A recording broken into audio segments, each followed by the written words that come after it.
Cricket ಅಂದ್ರೆ ಎಷ್ಟು ಇಷ್ಟ ಅಂತ ನಮ್ಗೆಲ್ರಿಗೂ ಗೊತ್ತು ಸರ್. ತುಂಬಾ ಪ್ಯಾಷನೇಟ್ ನೀವು. ಫಸ್ಟಿಗೆ ನಾನು ಚೆನ್ನೈ ಮ್ಯಾಚಿಗೆ ಬರ್ತೀನಿ. ವಿನ್ನಿಂಗ್ ಶಾಟ್ ಆಫ್ ಸೈಡ್ ಹೊಡಿತೀರಾ, ಆ ಮೂಮೆಂಟ್ ಏನು ಓಡ್ತಾ ಇತ್ತು ಸರ್? ನಿಮ್ಮ ಟೀಮ್ ಮೆಂಬರ್ಸ್ ಎಲ್ಲರೂ ಕೂಡ ವೆಯ್ಟ್ ಮಾಡ್ತಾ ಇದ್ರು. What was going on in your mind? ಗೆಲ್ಲಕ್ಕೆ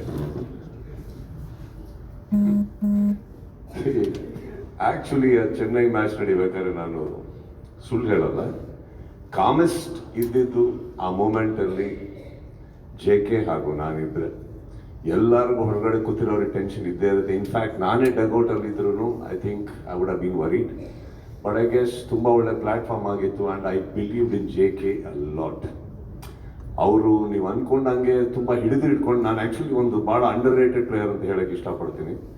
but the day he performs I know what he is capable of. And ನಂದೊಂಥರ ತುಂಬ ರಿಲೈ ಆಗುವಂಥ, ತುಂಬ I can rely on any time, keeping aside all the other talents. ನಾನು ಹೇಳ್ತಾ ಇರೋದು ಈ ಮೂಮೆಂಟಲ್ಲಿ JK ನಾನು ತುಂಬ ಮಾತಾಡ್ಕೊಂಡ್ವಿ. ಆ್ಯಂಡ್ ನಾವು ಒಬ್ರಿಗೊಬ್ಬರು ಅಂದರೆ ತುಂಬ ಪ್ರೀತಿಯಿಂದ ಮಾತಾಡೋ ಮಾತುಗಳು ತುಂಬ ಚೆನ್ನಾಗಿರ್ತವೆ. ಅದೆಲ್ಲ ಮಾತಾಡ್ಕೊಂಡಾಗ ಎಲ್ಲಿ JK ಬನ್ನಿ, ಈ deserves a very big applause for that. ಆಗುತ್ತೆ ಮಗ ನಡೆಯಲೇ ಹೊಡಿತಿ ಬಾಲಲು ಅದು ಇದು ಅಂತ ಹೇಳ್ಕೊಂತಾನೆ ಇದ್ವಿ. ಬಟ್ ಒಂದು ಎಷ್ಟೇ ಸ್ಕೋರ್ ಬೇಕಿದ್ರು ಈ ಓವರ್ ಬೇಡ, ಈ ಓವರ್ 8 ರನ್, ಈ ಓವರ್ 10 ರನ್, ಈ ಓವರ್ ಇಷ್ಟೇ ಸಾಕು, ಇಷ್ಟೇ ಸಾಕು, ಇಷ್ಟೇ ಸಾಕು.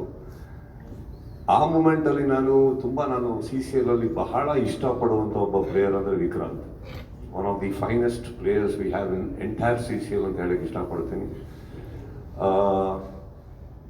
ನಾವು ಡಿಸೈಡ್ ಮಾಡಿದ್ದು ಆ ಟೀಮಿನ ಫ್ಯೂಸ್ ಬಾಕ್ಸಿಂದನೇ ಹೋಗೋಣ ಅಂತ. ಬಿಕಾಸ್ ಐ ಥಿಂಕ್ ಆದವ್ ಅಂತ ಇನ್ನೊಬ್ಬರು ಬೌಲರ್ ಇದ್ರು, ಅವ್ರು ಎಷ್ಟೇ ನಾವು ಹೊಡೆಯೋಕೆ ಹೋದ್ರು ಮ್ಯಾಕ್ಸಿಮಮ್